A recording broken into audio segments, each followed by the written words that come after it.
Hello, my name is Melvin Kenny, and I'm a performance coach at Core Excellence, and I'd like to welcome you to my interview series called Let's Get to the Core. I'll debut this series with world-renowned Coach Mike Boyle, who has been a mentor to a lot of athletes and strength coaches. He has worked at Boston University, he has worked with the Bruins, the Red Sox, the U.S. Women Olympic hockey and soccer team. He has experience ranging from middle school all the way to professional athletes. I'd like to thank him for sharing 38 years of experience, and I'd also like to thank Coach Don White for making this happen. Do yourself a favor, take a notepad and pencil because there's a lot of valuable knowledge to get from this interview. I appreciate that you're here. First of all, before I even start, Don wanted to say hi to you. And Where's Don? Don is in the front. He said like he was gonna leave my space so I can talk to you. So that's why. But he's in the front. Yeah. Tell him that I said hello. Okay, cool. Sounds good. But first of all, I have to thank you for taking this interview with what's going on right now. And the reason why I wanted to do the interview with you because first, when people ask me like, oh, like what type of book you read, or if I want to learn about like strength and conditioning, well, what should I do? I'm like, yo, first of all, you have to take the CFSC certification because it's done simple and it's a good certification to start because it's simple and you understand like you're able to translate like the complicated stuff into a simple way. So that's why I'm glad. I appreciate that. So yeah. So so we can start. So the question that I had for you, the first question that I had for you is so like there's a lot of information right now on the internet and you have lots of books. And I remember in one of your presentation, you were saying like change is good. What's the thought process that you go through to apply change in your training system? I think it's actually really simple. I look at change and I say, okay, do I go and see someone, whether it's at a seminar or a visit or whatever, and think that's better than what we're doing right now? Okay. Because I want to have the best program that I can possibly have. Okay. And that means change. That means looking at people. And I always give people, one of the first examples was years ago, I went to what was then called International Performance Institute. So imagine International Performance Institute was Mark Verstegen, which became Athletes Performance, which became Exos. Yeah, Exos, so when I went down, I watched Mark and the guys that were working with him, and it was Mark, Daryl Eto, Brandon Marcello. Like he had an all-star group of young guys at that time. They were all probably, a lot of them might have even been in their 20s. Okay. Mark was 30. I was 40. But I remember watching them and thinking, they were doing some things. They were doing diagonal patterns, chops and lifts. We weren't. Mm-hmm. They were doing, they had a med ball wall. They had a big, huge med ball wall, the poured concrete wall that they had poured, and they were doing med ball work off the wall. They were doing some lateral movement stuff that we wasn't doing. And I came back to our staff and I said, hey, there was 4 things down there that they were doing that were clearly much better than what we're doing. Okay. We need to figure out how to incorporate these things in. The same way like when I first met Stuart McGill and I started to really understand core training, I came back to everybody and said, hey, we got to scrap a lot of this crap that we're doing, a lot of the crunch stuff and reverse crunch and twisting, and a lot of it. This doesn't make sense based on what I know right now. And so we changed that. So I think the big thing there is being able to recognize, one, who's legit. Yeah. Okay. And that's another big part of the internet in terms of when it's not hard to listen to McGill and kind of look at his resume and be like, okay, this guy's legit. He knows what he's talking about. So resume is really important. I think so, yeah, in terms of the real resume. Because the way the internet is now, I always say everybody's resume looks just like mine. You know, so-and-so is one of the leading experts in the world in strength and conditioning and has trained athletes from, the NBA, NHL, NFL. Like everybody, you read everybody's bio, it's the same. And you have no idea really, okay, how many of these did they train? What have they really done? So I think part of it, too, is vetting the resume. Okay. Looking into it and saying, hey, has this person really done what they say they did? Mm. Because there's a lot of people who it's pretty questionable with some of these internet people. It's like they have like the marketing blueprint kind of. Yes, that's exactly what they have. I see what you mean. And so you've been like a strength coach for like close to like 40 years, if I'm correct. Yeah, 38. 38. Okay, 38. Okay, so I'm close. So, like, other than learning like training principles, like, what are other skills that should be developed to become like a successful strength coach? I think the interpersonal skills, and I say this in every interview that I do, Mhm. I think that's the biggest key, because I think, like you said, you can take the CFSC, you can get enough knowledge Yeah. to be passable fairly quickly, Mhm. but I don't know necessarily if you'll be able to sell that to an athlete. And there's an interpersonal skill necessary, a relatability, if you want to use that word, that's really, really important when you're dealing with athletes, particularly when you're dealing with kind of elite level athletes that are really confident people. Yeah. You've got to be able to convince them why what you're doing is right. And that's something that I've been very good at over the course of my career. I've been doing a bunch of these kind of podcasts and Zoom sessions and things like that the last, whatever, 3 weeks or a month. And that's one of the things I'd said when people asked me why I was good at what I do. I said, I think it's because I can get people to do what I want them to do. I see. I don't necessarily think it's that I know significantly more than everybody else. Maybe I do, maybe I don't. Mhm. But it's the ability to get somebody to do it. It's the ability to go to somebody and look at them and think, I don't like the way you're training. I want you to train differently. Okay. Yeah. And being able to sell that idea to them. Okay, I see. So you haven't really was there like a resource that helped you, or you kind of like took like sales class, or you just how did you get to Well, I develop mean, I that think, interpersonal? I don't think, I would say no, there were no like, hey, I took this course.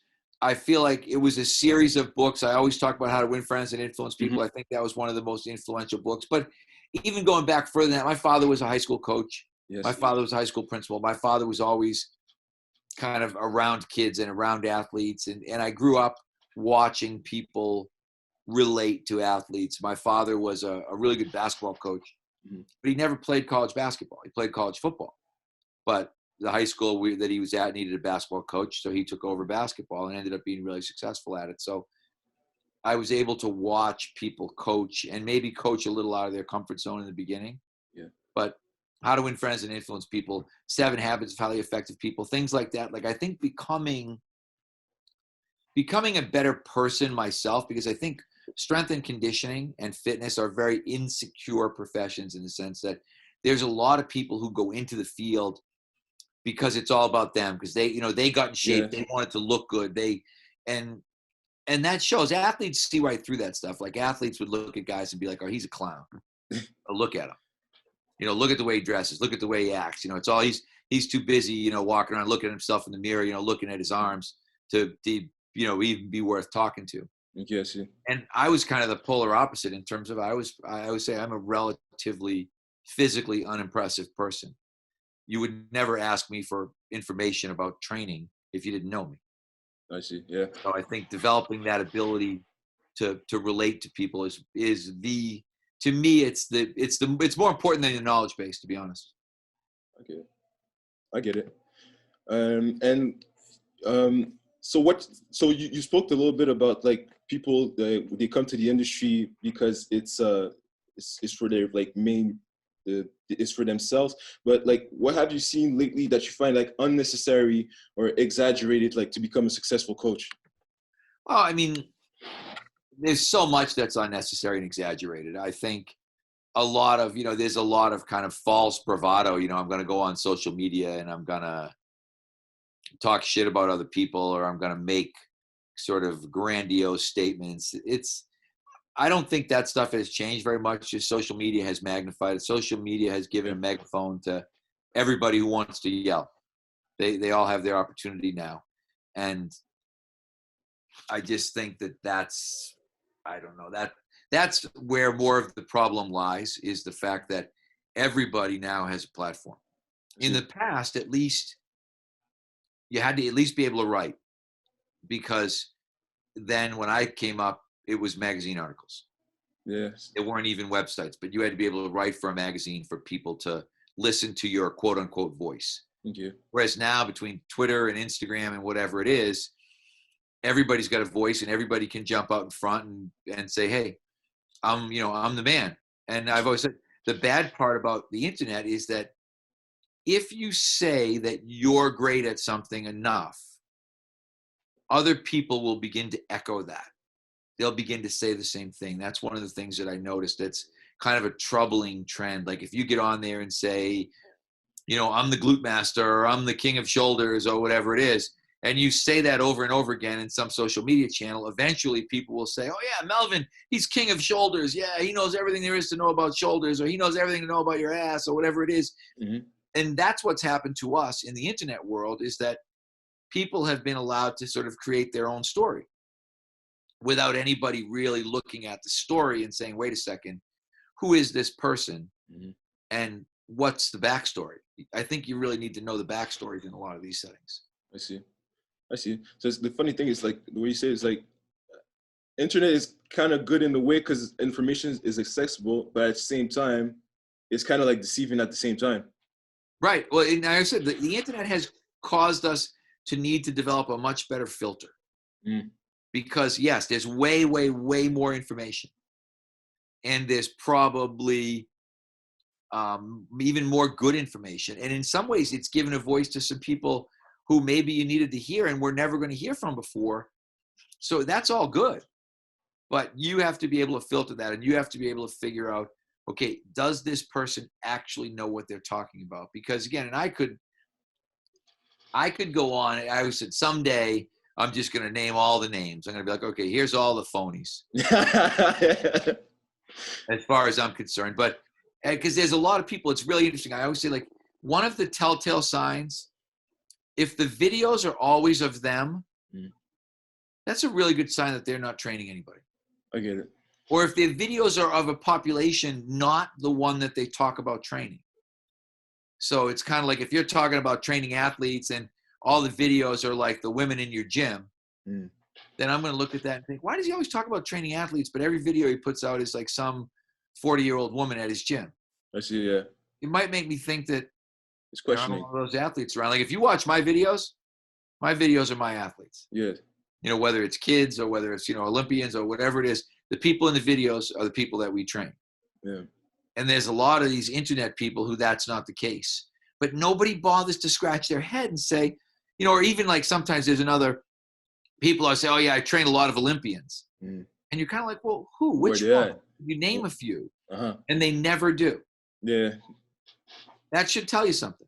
Yeah, they like I keep it confidential. Yeah, exactly. That's, I keep it confidential. That's a big red flag. I always said it because I said that I've trained the most famous athletes in the world. I've never, and even, you know, entertainers, actors, actresses, I've never once had anybody say, you can't use my name. Not once. No. That, like, they'd be glad. They'd be really glad to say, like, yo, Michael, help me. They'd know that it would help you to promote your business or whatever it was, but never. Like, I've never had anybody say, oh, yeah, I want to train with you, but you can't tell anybody.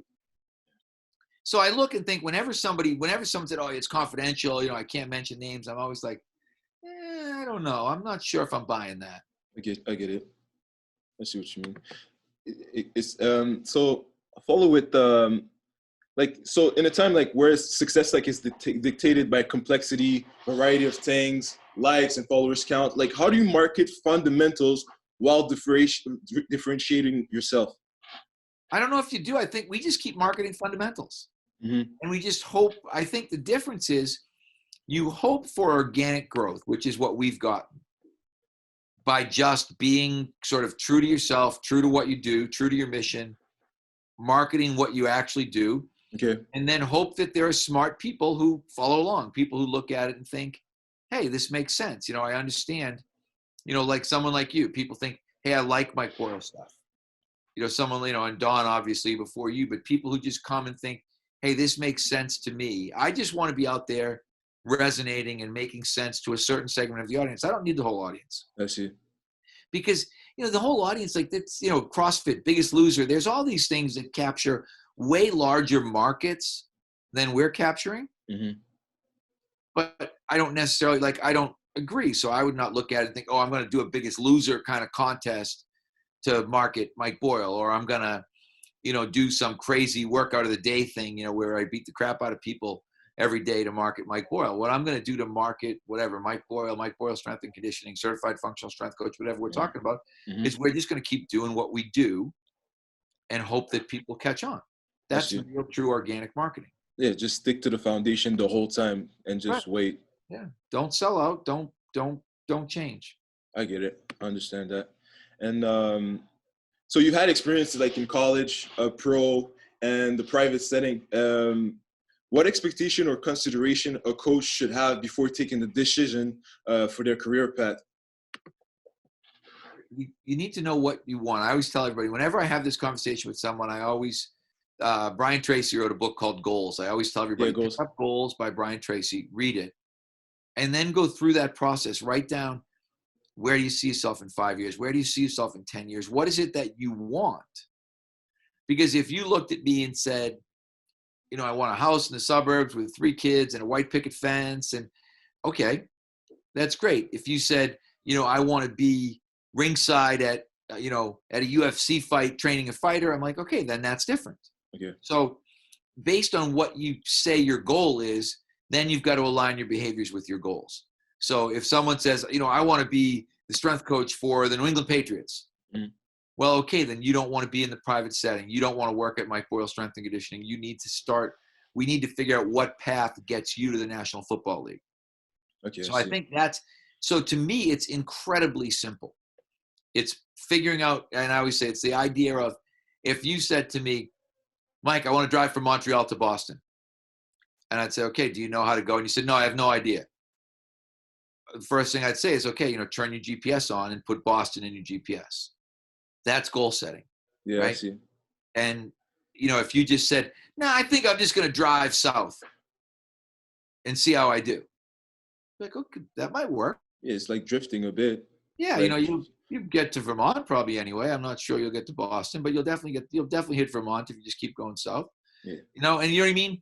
So it's the person who has the goal is going to be the person that probably gets there faster, sooner, more efficiently. And that's really what you want. I see. Okay, I get it. So how do you deal with like idiosyncrasies of sports culture to be bought in like with speed, strength, and conditioning? And I have a lot of examples for that. Like parents signing up their children in showcases during an athletic development camp, people requesting a sports-specific training program, soccer coaches don't reinforce sprinting mechanics because they emphasize fitness, like women in sports being skeptical like of lifting heavy because like they're afraid of being bulky, and parents and coaches being worried that training will affect their children's growth. Yeah, I mean, I think you take them separately. So if you look at the showcase thing, I think sometimes with that, I've spent a huge amount of time writing, educating, trying to get parents to understand that that's not the way to be successful. Yeah. But again, what you're going to realize, and in all of the 4 things that you talked about, you're fighting City Hall. Yeah. You're fighting, you're swimming upstream because, again, the majority of the people aren't going to buy into what you want. The soccer coach who's not worrying about sprinting. But I think the key, like we talked about before, is to find people that are willing to listen. That's what I did. I found people that were willing to listen, and then I worked with those people. I didn't worry about people that weren't willing to listen, because I think you can spend a huge amount of time thinking, I'm going to try to convert somebody who doesn't believe what I believe, or I'm going to find somebody who's eager to do what I want. Like I did that, and I've told this story last week.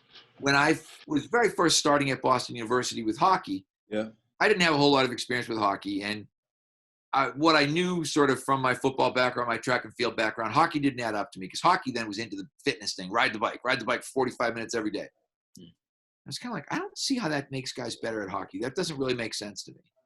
But our coaches wanted to do conditioning testing. So we had on that team, that was like a late 80s BU team, we had 5 guys that were supposed to make the U.S. Olympic team, because then the U.S. Olympic team was an amateur team in those days. It was before they had let the NHL guys play in the Olympics. And we did this, I think we did a 1.5 mile run. My 5 Olympians came in last. They were like 20, 21, 22, 23, 24, whatever it was. They were the last 5 guys across the line. And then they would drag it. And they got beat by the first kid, was a kid that didn't play. The second kid was a walk-on kid who didn't have a scholarship.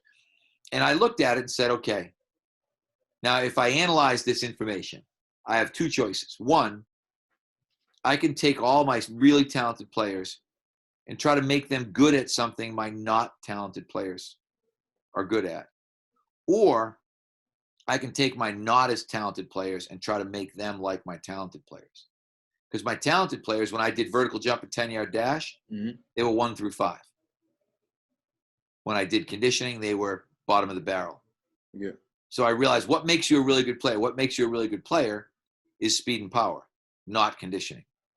So I just chose the other route. I said, no, we're going to train everybody for speed and power. Not like we didn't condition, but our guys never, like a long conditioning workout for us is about 20 minutes. That would be really long.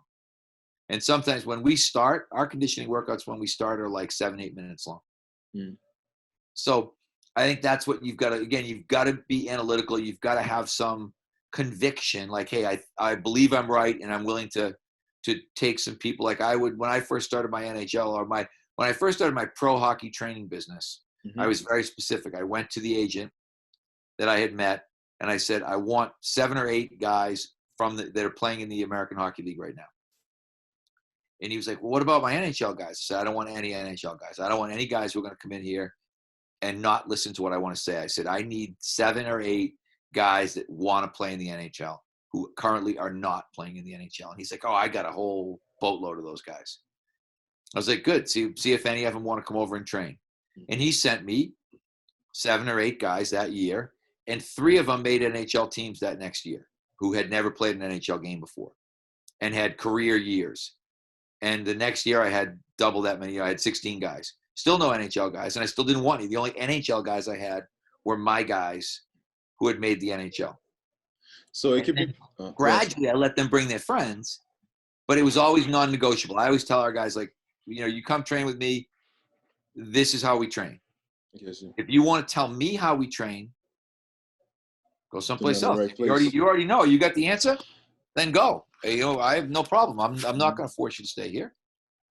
So it doesn't have to be a never-ending war. It's just go with the believers, and then from there, build from that. Build from there. And you don't stop trying to convert people. It sounds like religion, right? Yeah. You don't stop trying to convert people, right? You're always out there trying to convert people. Yeah. But the people that are going to be there with you day in and day out are the believers. I see. You don't want non-believers. You don't want people who don't believe in you, don't believe in your methods. I get it. So, and then you said, like, you talked about, women gaining weight. I mean, I've constantly, I keep pictures, I keep data. Whenever anybody says to me they want to gain weight, I show them.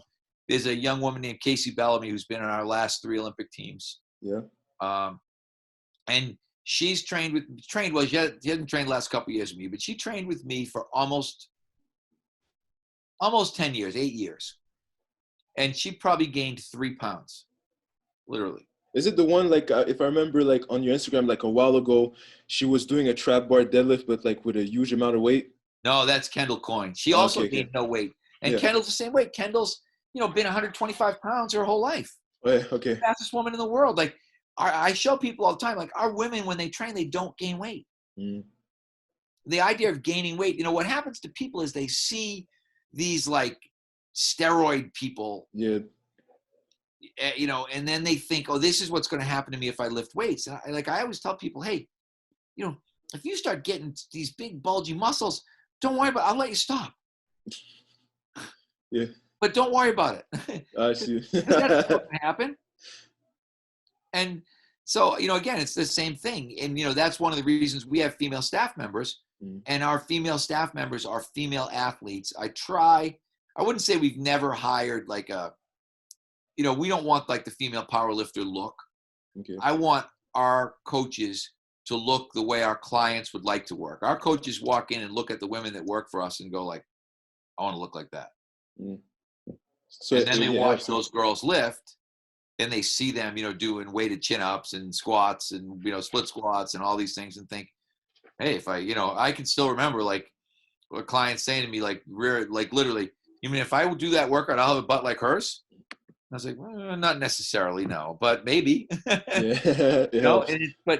but you need, like, so with females, you need to have solid female examples around for them. If your female examples are of the extreme variety, that will turn off some other females. Yeah. So, then I think there was a fourth one. Let me think. What was the last one? You talked about soccer and hockey, and then Yeah, parents and coaches being worried that training will affect their children's yeah, I growth. keep that article. I have the article in my in a Word document. Mm-hmm. And it was basically an article from a New York Times guy, went back and tried to find the source of the weight training will stunt your growth thing. Yeah. And he says in the article, and if you type in New York Times article on weight training stunting growth, it probably pops right up. Okay. And it's not a scientific article, it's New York Times. Mm. But the guy says the only study that he can find that shows any relationship at all was a study of Japanese child labor practices, where they found that Japanese children who did child labor were smaller than their age-matched counterparts in Japan. And somehow that's what ends up being weight training can stunt your growth. Because the one thing I always say to people, bring me one legitimate scientific study that shows that weight training stunts your growth, and I'll stop the kids from weight training right now. But it's pretty surprising that they took. Oh, go ahead. No, there's no such thing. But it's pretty surprising though that they took this article and were able to do a story about, hey, like if you train, it can stunt your children's growth. Yeah. Like it's pretty funny that they took this research. Yeah. Well, I'm gonna hang on one sec, because I'm gonna pull it up. But it is. I mean, but what you realize is that there's just no basis for that. And I tell people that all the time. There's no basis.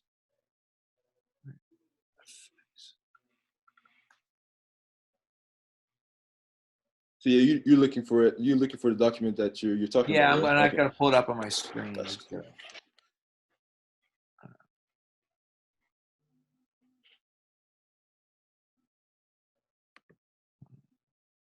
That's interesting. Maybe I put it. Yeah, here we go. Once I open it.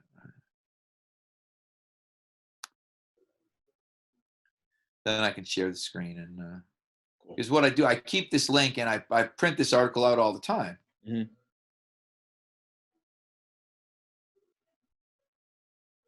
Oh, come on. That would be a bummer if they've taken it down. I never thought to actually print it, because it says. It's not. Isn't the link doesn't exist anymore? It's saying, yeah, error 503, first byte timeout. Yeah, that stinks. So, yeah. By the way, I'm gonna.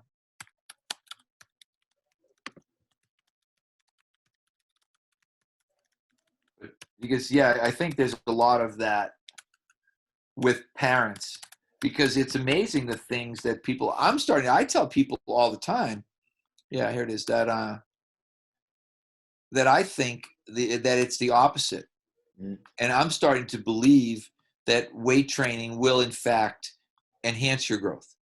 Yeah. Okay. My son and his friends, I've been training my son and his friends really right through puberty on a very consistent basis. Mm-hmm. And they're all taller than their tallest parent. Oh, yeah? Okay. Everyone. And I have other people say, oh, I don't think that that's true. And I'm like, well, whatever. You don't have to think that it's true. All right, hold on. Sorry, That's cool. I said, but it makes me curious that might be the case. Okay, so I'm going to share this. So you'll see this now on your screen. Cool, I get it. I see it. Yeah, benefits of weight training for children, right? Mm-hmm. And so it says, back in the 70s, researchers in Japan studied child laborers and discovered that among many other misfortunes, the juvenile workers tended to be abnormally shorter. Physical labor, the researchers concluded, with its hours of lifting and moving heavy weights, had stunted the children's growth. Okay. Somewhat improbably, from that scientific findings and other similar reports, as well as from anecdotes and myth, many people came to believe that children and adolescents should not practice weight training. See. And it's the same. So this covers it, even though it's not particularly scientific. It studies it in a very scientific way. I keep that link readily available. Okay. Because So yeah, at the end of the day, it's pretty much having those articles that backs up what you do, so that you educate right. the parents that are. And particularly when you say like, hey, look at this. This was in the New York Times. Because one, people could look at this and say, oh, Melvin, yeah, Melvin thinks he knows it all. But when Melvin pops up with a New York Times article, it's like, oh no, that's not Melvin. That's the New York Times. This was guy's a writer for the New York Times. He did his research. Yeah. And he says that this isn't true. And so I think that part of fighting the myths is getting you the tools for the fight. So, and I'll pull up another video and I'll screen share the video for you. That'd be good.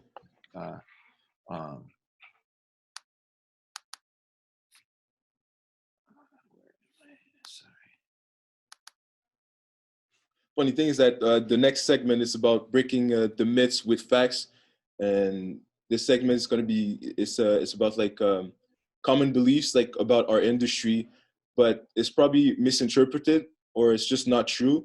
And the next one is just I wanted to get your point of view so you could give a little bit more context out of those myth. So yeah, no that'll be good after.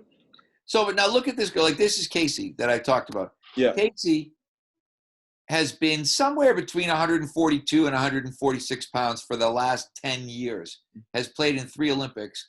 Her vertical jump has gone from 19 inches to 30. Okay.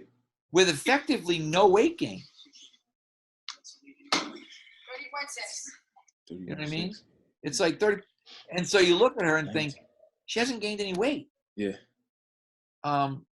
So, it's hard for people, look, if I lift weights, I'm going to get big and bulky. It's like, no. If you don't watch your diet, you might get fat. But if you lift weights, you probably won't get big and bulky unless the other thing I always say with female athletes is that apples will always look like apples and oranges will always look like oranges. Okay. So yeah, we're not going to change an apple into an orange or an orange into an apple. But if you're short and stocky, you're going to probably look short and stocky when you lift weights. Yeah, I see. And like that's why people say, oh, like that's like the bullshit. People used to always say, oh, well, if you do Pilates, you get longer muscles. Yeah. So you get long muscles like a dancer. And I'd look at people all the time and say, the only way to get longer muscles is to get taller. Yeah. Your muscle length is predetermined. The length of your quadricep muscle is determined by how long your femur is. So no matter what you do from a weight training standpoint, your muscle ain't getting any longer. The only way it's getting longer is if you get taller. But obviously, will you look leaner if you lose body fat? Yes. Yeah, for sure. But it's an apple and orange thing. Weight training and losing body fat, weight training isn't going to make you gain body fat. And the muscle gain is so minuscule for most people that it's not worth worrying about. I get it. Cool. So as I said, like the next segment is about breaking the myths with facts, and yeah, it's just to break the myths with facts. So the first one that I have for you is you got to look the part to be a strength coach, like having experience in the sports itself, looking jacked. Yeah, that's pretty much it. Yeah. So what do you have to say about that? Well, hey, you're looking at me. I'm living proof it's not true. The living proof, yeah. Right? Because I'm supposedly one of the world's experts in this particular area. And you've been there for a while. I do not look jacked. And I've looked the same. I've weighed the same for 38 years I've been coaching. Okay. I haven't gained literally haven't gained a pound. And I never was huge. I was probably fitter, a little bit stronger looking, a little bit more muscular, but at no point did I ever look like what you would classify as a strength coach. So for me, I look at it and think, I don't believe that to be true because I am clearly not that way. And I've been able to be successful. At the same time, you can say like your clients are the poster of you, I guess. Right, exactly. And again, I think you need to be fit. I think you need to be relatively lean. I don't think you can be out of shape. I don't think you can be overweight. Or I think those are things that could be detrimental to you from a career standpoint. Let's put it that way. I see. But I don't think there's any relationship to how you look and how good a coach you are. I get that. The second one is you are a successful coach if you train professional athletes. Yeah, I mean, I don't know. That one makes no sense to me at all, because that means you can't be a successful coach until you train professional athletes. And it's sort of, well, how do you get to train professional athletes if you're not a successful coach? I mean, I think you're a successful coach when you help people get better. And most people will start someplace other than the professional athlete world. It is unusual that people start in the professional athlete world. And I think in some ways that's a choice. In some ways it's a goal. Some people might decide, hey, that's what I really want to do. I want to coach professional athletes, and that's okay. For other people, it just like for me, it was just kind of something that happened in terms of people started bringing me professional athletes and saying, hey, it was almost the opposite. Hey, you're really good at this. And I know someone who's really good at their sport, but isn't in the best training situation. Would you consider talking to them? So to me, it was sort of the opposite. I was a successful coach, I think, long before I started training professional athletes. See. Third one is you must be the first in and the last one out in the training facility to get closer to your career goals. Well, yeah, I'll be honest. To some degree, I agree with that in terms of when you're young, I think you should be willing. If you're not willing to work hard, you're probably not going to be successful. Okay. I don't think that has to be a lifelong pursuit. It definitely isn't for me. I'm not the first one in, and I'm not the last one out anymore. But there's a time. There's a time to it. There's a time, exactly. There's a time. When you're young, yeah, you got to be there. And I think there is a time for the grind. And I think the ability and the willingness to grind is important. But at the same time, I don't think that has to be a lifelong pursuit. I think you should get to a point where you can sit and think, okay, I'm good now. And now I'm going to adopt a schedule that's more conducive to having a life. Because initially, sometimes you don't have a life. Like, work is your life. I think you had a story also about that, like with I think your family. I remember in the presentation. I remember I think it was a success secret when you were saying like how at a period of time you're like, you know what, like I can't always grind. I had to like put a little bit more priority to my family. Oh, no question. I mean, I can remember, and I don't know which version of success secrets you talk, but I said there was a time when my wife was like ready to divorce me because I worked all the time. She was like, "You're never around. You're gone all day, all night. You're gone. 4 nights a week. You're at the Bruins games. You're at BU games. You get up early in the morning. You go to football workouts." She was like, and I thought I was doing the right thing. And we actually went to a marriage counselor. And I remember thinking the marriage counselor is going to be like, tell my wife how lucky she is to have a great guy like me that works so hard. And instead, it was a woman. The woman looked at me and was like, you think that's normal? And I did think it was normal because my father was kind of a grinder. My father was one of the guys he was a high school principal and a high school teacher and coached after school and went back to games at night and was at every event at the school. And I thought that was what you're supposed to do. Yeah, and that was the way to, that was being good. And then you realize that in a relationship, particularly, in a more modern relationship, being absent isn't good. Being a provider who's absent is not what people are looking for. And I was a provider who was absent. I get it. So it was a good lesson for me. Okay. And the last one that I have is if you're in the private sector, the end goal is you must own a gym. Yeah, I mean, I think what you want to do from an end goal is, again, it goes back to the Brian Tracy book. Maybe you want to own your own gym. Maybe you don't want to own your own gym. I don't think that there's, again, a good or a bad about that. I do think if you want to be your own boss, then you probably got to have your own facility. Okay. But if you don't want to be your own boss, then you don't have to worry about it. And I think the natural progression for people who stay in the private sector for a long time will be to want to open their own place. Okay. But I don't think it's a necessity by any stretch of the imagination. Okay, I understand that. That's pretty much it. That's pretty much all the questions that I have for you. But do you have any upcoming projects that you'd like to talk about? Well, one, I'm rewriting my second book. I'm rewriting a book that was called Designing Strength Training Programs in Facilities that not a lot of people read because I self-published it. and it was not widely distributed, but it was probably my favorite book. So I'm in the process of finishing that. I'm going to hopefully, realistically, I'm going to say it'll be out after January 2021. Okay. You know, but depending on how long this pandemic goes on, it could be sooner. Right, cross fingers. Let's cross fingers that it's finished soon. Yeah, and then we've got lots of great stuff. I mean, you know, we've got Body by Boyle online, which I always say, people like, what is that? I always say Body by Boyle online is like a library.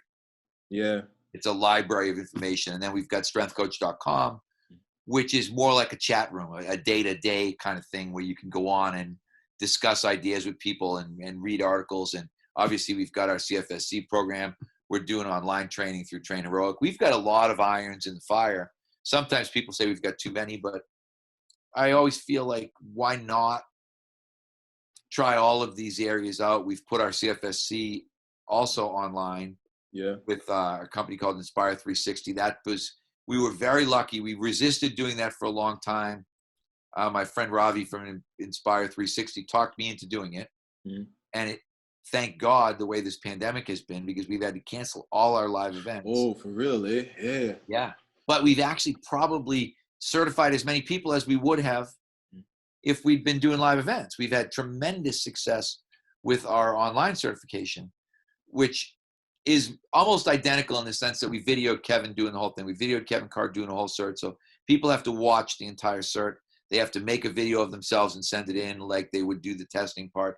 So it's pretty close to what we would do anyway, but that's been really successful. So I guess those are all the things that we have. That's pretty cool that you have like all those things. And it's funny because I think the thing that I really liked from everything that you said is like, you still find a way in those 38 years to adapt with everything, with like the evolution of stuff. Yeah, no, I think you have to be. And it's funny because they talk about the people that succeed are not necessarily innovators, but are early adopters.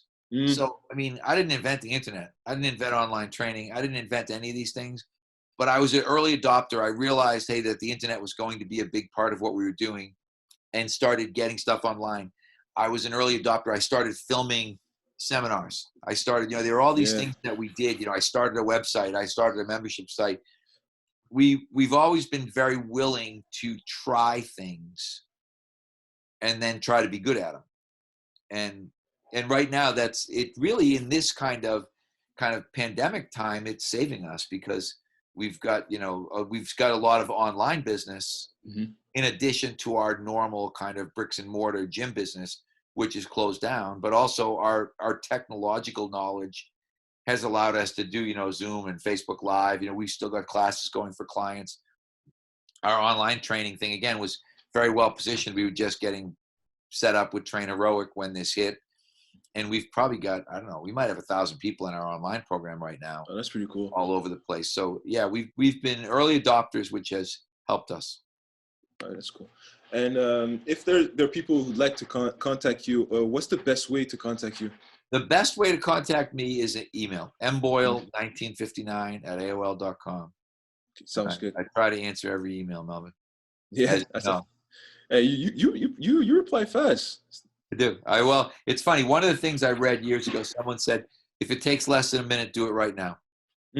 That's a good thing. It's a really good thing. And I've lived by that in terms of, if I read your email, you know, hey, can you do a podcast? Don wanted me to, you know, ask me to contact you. It's like, okay, yes, I can do that. Boom. That took me 5 seconds. Now the ball's back in your court, and suddenly you can turn around and say, okay, now it's up to me to set this thing up. Yeah. But hey, I'm going to run. I'm going to eat some lunch. Hope to get my son to do some lifting in a little bit and get on to whatever's next in my life. Yeah, I appreciate this a lot. Thank you for giving some of your time. Yes, for sure. I'll tell him that you say hi. Okay, thanks. All right, take care.